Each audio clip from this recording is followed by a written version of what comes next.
The office was deathly silent, save for the ticking of the CEO's expensive watch. Seated behind his massive mahogany desk, Jonathan Pierce leaned back in his chair, a smug smirk playing on his lips. He toyed with the pen in his hand, spinning it between his fingers as if it held the power of life and death. His eyes locked onto the woman standing before him, Clara, the janitor. "You've really outdone yourself this time," Jonathan drawled, tapping a piece of paper on his desk. "Late again. Second time this month. Do you have any idea how unacceptable that is?"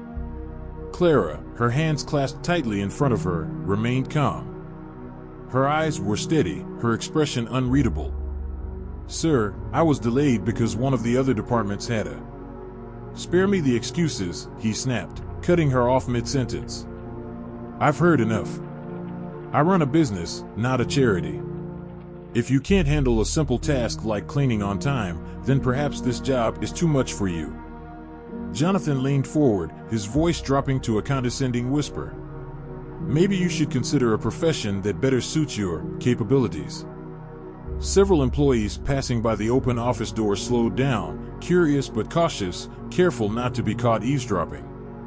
Everyone knew Jonathan had a reputation for being ruthless. Today was no exception. "I've worked here for 6 years, Clara said, her voice steady, though there was a slight tremor underneath it. "I've never caused trouble before." "I... 6 years?" Jonathan interrupted with a laugh, his eyes gleaming with malice. "Well, congratulations. 6 years of mopping floors and emptying trash bins. Quite the legacy.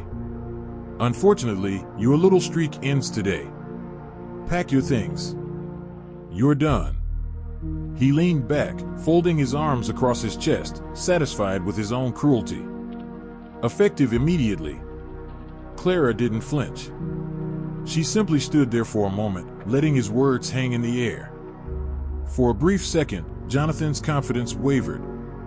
He had expected her to cry, to beg, to plead for her job like so many others before her. But Clara just smiled, an enigmatic, knowing smile that sent a chill down his spine. "I understand," she said softly, her eyes never leaving his. "Thank you for the opportunity." With that, she turned and walked out of the office, her footsteps echoing in the suddenly too quiet space. Jonathan watched her go, unsettled but unwilling to admit it. What had just happened? Why hadn't she reacted like the others? He shook his head, brushing off the strange feeling. "She's just a janitor," he told himself. "She'll be forgotten by tomorrow." But deep down, something about her calm composure bothered him more than he cared to admit. Outside the office, Clara took a deep breath, her calm facade cracking just a little as the weight of what had happened began to settle on her shoulders. She knew it wasn't just about being late. Jonathan Pierce had been looking for an excuse to get rid of her for months. And now, he'd finally found one. But she wasn't about to go down quietly. Not this time. Clara had spent years observing how the company operated, how decisions were made, who held the real power behind the scenes, and more importantly, how Jonathan had been slowly bleeding the company dry for his own personal gain. She had information. Powerful information. And if Jonathan thought she was just going to disappear, he was in for a rude awakening. The plan had already been forming in her mind for weeks, but now it was clearer than ever. She wouldn't just fight back. She'd bring the whole house of cards crashing down around him. Back in his office, Jonathan was already moving on with his day, dismissing Clara from his thoughts. He flipped open his laptop and began reviewing his emails, oblivious to the storm that was about to hit him. Clara walked briskly down the hallway, her heart pounding in her chest, but her mind razor sharp. She wasn't going to let emotions take over, not now. The time for tears and regret had long passed. Now, it was all about strategy. She'd learned that from watching Jonathan himself, who'd built his career on stepping over anyone who got in his way. But unlike him, Clara didn't need deception or cruelty. She had something far more powerful, the truth. Stepping into the locker room, she gathered her few belongings, just a small bag with a change of clothes and a battered old notebook. It looked unassuming, but it was far from ordinary. This notebook held 6 years' worth of observations, everything she'd seen and overheard while cleaning offices late at night. Little bits of information that, when pieced together, formed a disturbing picture of how the company really operated. Jonathan had been bleeding the company dry, funneling money into secret accounts and shady offshore investments. He flaunted his wealth at extravagant parties while quietly laying off lower-level employees to cover his losses. No one dared question him, fearing for their own jobs. Clara had stayed quiet, too, until now. She opened the notebook and flipped through the pages, scanning her notes. Transactions that didn't add up. Names of mysterious shell companies. Late-night meetings with questionable clients. It was all there, waiting to be exposed. She sat down on a bench, pulling out her phone. It was time to make a call she had been putting off for too long. "Hello, Mr. Gaines," she said, her voice calm and professional. "This is Clara. I believe we met at the charity gala last year." "Yes, that's right. I used to work at Pierce Industries. I think you'll want to hear what I have to say." There was a pause on the other end of the line, followed by a cautious but intrigued response. Clara smiled to herself. Hook, line, and sinker. Meanwhile, Jonathan sat in his office, oblivious to the growing storm. He leaned back in his chair, sipping an expensive espresso while scrolling through real estate listings for luxury villas in the Mediterranean. Life was good, he thought. He had just gotten rid of yet another nuisance in his life, and now it was time to focus on more important things, like his upcoming weekend in Monaco. His assistant, a timid young woman named Karen, knocked on the door, peeking her head inside. "Mr. Pierce, there's a man on line 1 asking for you. He says it's urgent." Jonathan frowned. "Who is it?" "He didn't say," Karen replied, looking nervous. "But he sounded serious." Jonathan sighed, annoyed. "Fine. Put him through." He picked up the phone, his tone already dripping with impatience. "This is Jonathan Pierce." "Who is this?" "Mr. Pierce, my name is Daniel Gaines," the voice on the other end said smoothly. "I'm a journalist with the Financial Insider. I've recently come across some rather interesting information about your company's financial activities. I was wondering if you'd care to comment before we run the story." Jonathan's blood ran cold. The Financial Insider was no small publication. They had taken down CEOs before, powerful ones, too. If they were calling him, it meant they had something serious. "I have no idea what you're talking about," Jonathan said, forcing a laugh. "My company's finances are perfectly transparent."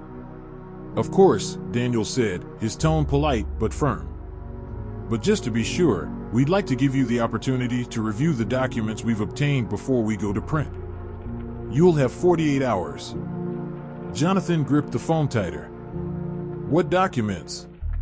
"We'll be sending them over shortly," Daniel replied. "Have a nice day, Mr. Pierce." The line went dead.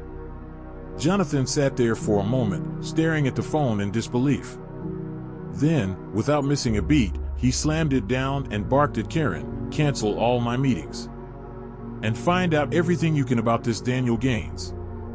Across town, Clara hung up her phone, feeling a surge of satisfaction. She knew Jonathan would be panicking by now. He always did when he wasn't in control. It was only a matter of time before he started scrambling to cover his tracks. But it was too late for that. The wheels were already in motion. She wasn't just working with Daniel Gaines, she had also reached out to several former employees who had been wronged by Jonathan over the years. Many had stories to tell, and all of them were eager to help. Some had been forced into early retirement with little compensation. Others had been fired for speaking up about unethical practices. Clara listened to each of them, gathering their testimonies like puzzle pieces, each one fitting perfectly into the larger picture. By the end of the day, she had everything she needed. The evidence was airtight. It wasn't just enough to ruin Jonathan's career, it could take down the entire company if presented to the right authorities. And that was exactly what she planned to do. In his office, Jonathan frantically paced back and forth, his mind racing. He knew he had skeletons in his closet, everyone in his position did, but he hadn't expected them to come out like this, so suddenly and so publicly. How had they gotten the information? Who was behind it? He sat down at his computer, feverishly typing out emails to his legal team, demanding answers. But no matter how many people he contacted, no one seemed to have a clue what was going on. It was as if the ground beneath him was crumbling, and there was nothing he could do to stop it. Then, a thought struck him, a terrifying thought. Clara. Could it be her? It seemed ridiculous at first. She was just a janitor, after all. But the more he thought about it, the more it made sense. She had always been quiet, always observing. Could she have been watching him all along? He shook his head, trying to dismiss the idea. No, it was impossible. She didn't have the resources or connections to pull off something like this. And yet, Jonathan's mind raced, the walls of his once impervious empire suddenly feeling much too close. He couldn't shake the thought of Clara. It was absurd, she was just a janitor, a nobody. But doubt gnawed at him, relentless and unforgiving. He spun back toward his desk and opened his laptop, searching through his emails for anything that might offer a clue. His legal team hadn't responded yet, and time was slipping through his fingers like sand. He drummed his fingers on the desk, his impatience growing by the second. If Daniel Gaines really had documents that could implicate him, there was only one explanation: someone had leaked them. And Clara was the prime suspect. Jonathan leaned back in his chair, considering his options. He could try to get ahead of the story, issue a statement denying everything. But that would only work if Gaines didn't have solid evidence. If he did, Jonathan's denial would only make him look worse. His reputation, his entire career, could be destroyed in an instant. No, he needed to kill this story before it saw the light of day. Meanwhile, Clara was calm, meticulous, and utterly focused. She sat in her small apartment, a notebook open on the table in front of her, alongside a neat stack of papers. The culmination of years of quiet observation was now laid out before her, ready to be used. Her phone buzzed, and she glanced at the screen. It was Daniel Gaines. "Clara," he said, his voice steady. "I've gone through everything you sent me. It's damning. If we release this, it's not just going to hurt Pierce, it'll take the company down completely." "I know," Clara replied, her tone resolute. "That's exactly what needs to happen." There was a brief pause on the other end. "You're sure about this? You'll be in the spotlight once it goes public. Are you ready for that? I've spent 6 years watching people like Jonathan Pierce ruin lives without consequence," she said firmly. "It's time someone held him accountable." "Understood," Daniel said. "We'll go live with the story tomorrow morning. Be ready." Clara hung up, exhaling slowly. The wheels were in motion now. There was no turning back. Back at the office, Jonathan's assistant Karen timidly approached his desk once again. "Sir," she said, holding an envelope with trembling hands. "This just arrived. It's marked urgent." Jonathan snatched the envelope, tearing it open with frantic hands. Inside was a printed draft of an article, Daniel Gaines's exposé, set to go live in less than 24 hours. His eyes scanned the text, his breath catching in his throat as he read the damning accusations laid out in meticulous detail. Fraud. Embezzlement. Misappropriation of funds. Each word felt like a hammer blow. No, this can't be happening," he muttered, his face pale. He reached for his phone, dialing his lawyer's number. It went straight to voicemail. "Damn it," he cursed, slamming the phone onto the desk. He couldn't wait for his legal team. He had to act now. Desperate, he pulled up Clara's personnel file. Maybe there was something, anything, he could use against her. Some mistake, some skeleton in her closet that would discredit her. But the file was thin. Too thin. Apart from her years of service and glowing performance reviews, there was almost nothing there. No complaints. No disciplinary actions. No personal details he could exploit. She had been careful. Too careful. Jonathan's mind spiraled further into panic. He needed leverage, but he was running out of time and options. That night, Clara stood by her window, looking out at the city lights. The world outside seemed calm, oblivious to the storm that was about to break. But she knew better. By this time tomorrow, everything would change. Jonathan Pierce's name would be plastered across headlines, his carefully crafted image shattered beyond repair. She thought back to her first day at Pierce Industries, how hopeful she had been. She'd taken the job as a temporary solution, just something to pay the bills while she searched for something better. But as time went on, she found herself drawn into the rhythms of the company, fascinated by the people and the power plays happening all around her. She had stayed longer than she'd planned, not because she loved the work, but because she'd grown curious about how someone like Jonathan could rise to such heights despite his glaring flaws. It had taken her years to piece it all together, but now she had a full picture, and it was far uglier than she had ever imagined. Her resolve hardened. Jonathan had gotten away with too much for too long. Tomorrow, justice would be served. The next morning, Jonathan woke to the sound of his phone buzzing incessantly. Groggy and disoriented, he grabbed it from the nightstand, squinting at the screen. His inbox was flooded with emails, each one worse than the last.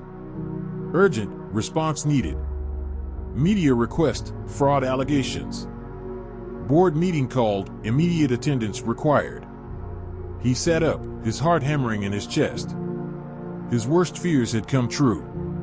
Throwing on a suit, he rushed to the office, barking orders at his assistant the moment he arrived. "Give me the PR team," he snapped. "We need to control the narrative before this gets out of hand." Karen, visibly shaken, nodded and hurried off. But it was already too late. The office was buzzing with whispers and nervous glances. Employees huddled in small groups, their eyes darting toward Jonathan as he stormed past. The article had gone live just hours earlier, and the fallout was already spreading like wildfire. Jonathan burst into the conference room, where the board of directors was waiting, their faces grim. "Mr. Pierce," one of the directors said, his voice cold. "We've read the article. This is a serious situation. We need an explanation." Jonathan forced a smile, trying to appear calm. "It's all a misunderstanding. Fabricated lies from a disgruntled former employee. We'll issue a statement and—" "We've already contacted our own investigators," the director interrupted.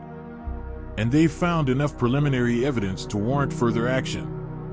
Jonathan's stomach dropped. "What kind of action?" The director leaned forward, his eyes locking onto Jonathan's. "Effective immediately, you're suspended pending a full investigation. If the allegations are proven true, you'll be held accountable for every single one." Jonathan opened his mouth to protest, but no words came out. For the first time in his career, he was utterly powerless. Clara watched the news unfold from the comfort of her living room, a cup of coffee in hand. The headline flashed across the screen. CEO Jonathan Pierce under investigation for fraud and embezzlement. A small smile played on her lips. Justice had finally been served. Jonathan sat in stunned silence, the weight of the board's decision sinking in like a lead weight. His mind struggled to process what had just happened. Him? Suspended? The very thought seemed absurd, surreal, like a bad dream he couldn't wake up from. "This is a mistake," he finally blurted out, his voice cracking. "You can't suspend me. I built this company. Without me, it wouldn't exist."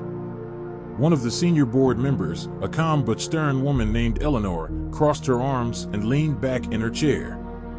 "That may be true, Jonathan, but the evidence against you is overwhelming. This investigation isn't optional. You're free to clear your name if you can, but until then, you're out." The rest of the board nodded in agreement, their expressions a mixture of disappointment and disdain. Jonathan scanned their faces, searching for an ally, but found none. The same people who had once hung on his every word now regarded him as little more than a liability. He rose from his seat, his jaw clenched tight. "You'll regret this," he muttered, glaring at them. "All of you." Without waiting for a response, he turned on his heel and stormed out of the conference room, slamming the door behind him. His footsteps echoed down the hallway as he made his way back to his office, his head spinning.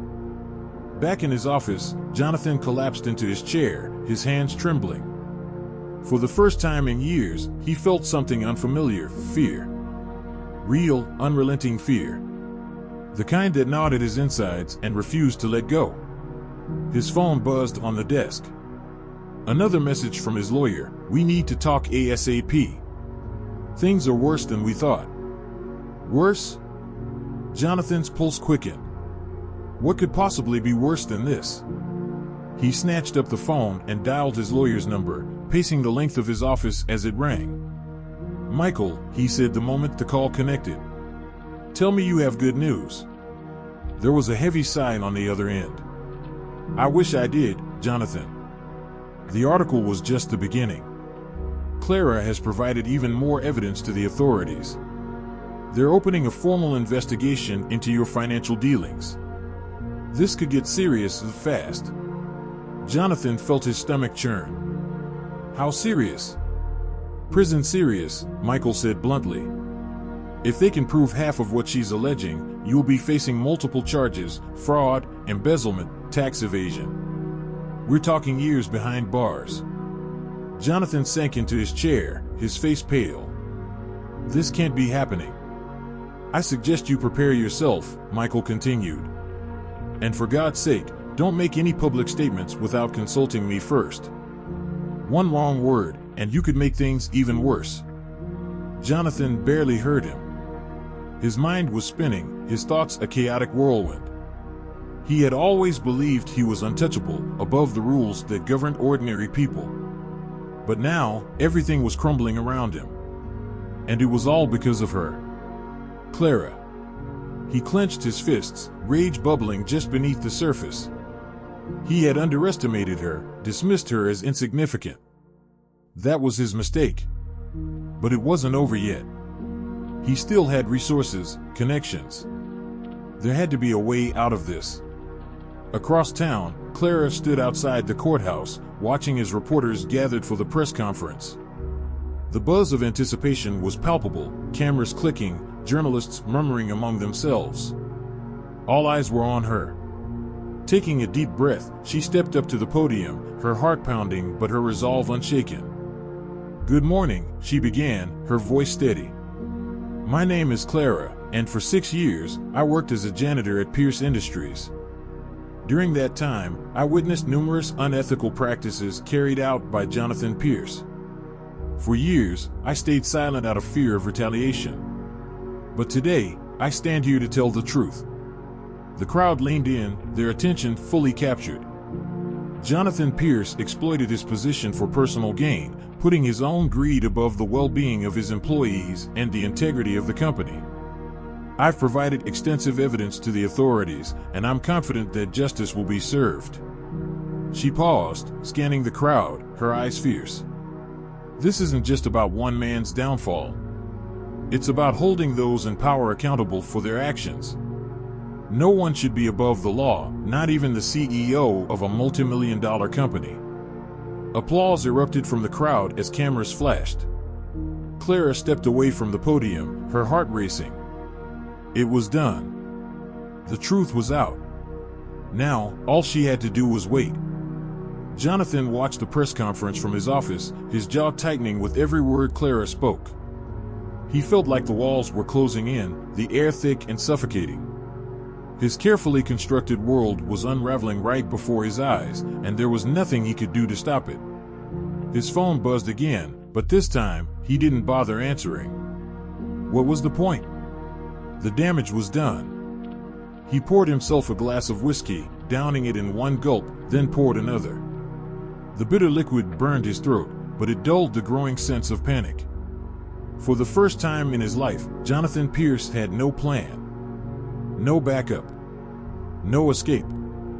Days passed, each one worse than the last. The investigation moved swiftly, the evidence against Jonathan piling up at an alarming rate.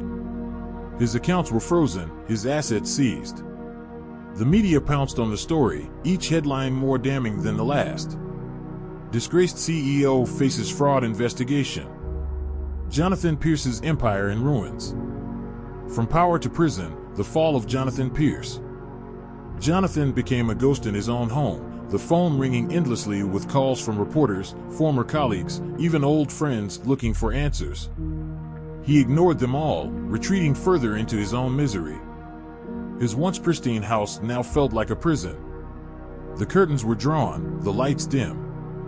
Empty whiskey bottles littered the floor.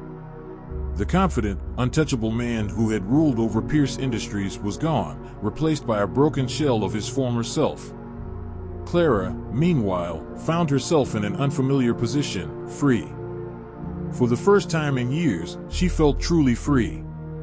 The burden she had carried for so long was gone, lifted from her shoulders. She spent her days meeting with former colleagues, helping them rebuild their lives. Many of them had lost everything when Jonathan had laid them off or driven them out. But now, they had hope. The company had been sold to a new owner, one who promised to prioritize the employees over profit. And as for Clara? Offers poured in from companies eager to hire someone with her tenacity and integrity. But for now, she needed time to breathe, to think about what came next.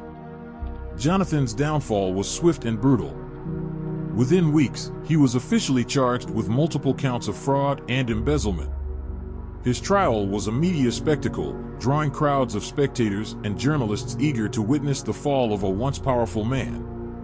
Clara sat in the courtroom on the day of the verdict, her heart steady. The judge's voice echoed through the chamber, each word a final nail in Jonathan's coffin. Guilty on all counts. Jonathan's face was blank as the words sank in. The gavel struck, and it was over. Clara stood, her eyes meeting his one last time. There was no gloating, no smug satisfaction, just quiet closure. She turned and walked out of the courtroom, the sun shining brightly outside. Justice had been served. Jonathan sat in his prison cell, staring blankly at the cold, gray walls. Time moved slowly here, each minute stretching endlessly into the next. The sharp suits, the luxury offices, and the power he once wielded felt like a distant memory, a life that belonged to someone else entirely. He had spent countless hours replaying everything in his mind, searching for the moment it had all gone wrong. Every time, his thoughts returned to Clara. He had underestimated her, dismissed her as nothing more than a janitor. But in the end, she had been his downfall. The clang of the cell door brought him back to reality. Lunch had arrived, a tray with bland food that tasted as gray as the walls around him. He barely touched it. There was nothing left to fight for. Meanwhile, Clara sat on a park bench, watching the world go by. The air was crisp, the leaves turning shades of red and gold. For the first time in years, she felt truly at peace. No more secrets. No more burden. Just a life stretched out in front of her, filled with endless possibilities. Her phone buzzed, and she glanced down at the screen. Another job offer, this time from a nonprofit organization that helped whistleblowers expose corruption. She smiled, considering the offer. It was tempting, but she wasn't in a rush to decide. She had learned the value of patience, of waiting for the right moment. After all, that was how she had brought down one of the most powerful men in the city. For now, she was content to enjoy the simple things, a warm cup of coffee, the sound of children playing in the park, the knowledge that she had made a difference. As she sat there, a young woman approached her, hesitant but curious. "Excuse me," the woman said. "Are you Clara? The one who exposed Jonathan Pierce?" Clara nodded, a modest smile on her face. "That's me." The woman's eyes lit up. "I just wanted to say thank you. My father was one of the employees he laid off. What you did, it gave our family a second chance. We'll never forget it." Clara's chest tightened with emotion, but she kept her composure. "I'm glad I could help," she said softly. The woman smiled and walked away, leaving Clara with a profound sense of fulfillment. In the end, it hadn't been about revenge or recognition. It had been about doing the right thing, about standing up for those who couldn't stand up for themselves. And as the sun dipped below the horizon, casting the park in a warm, golden light, Clara knew one thing for certain: she was finally free.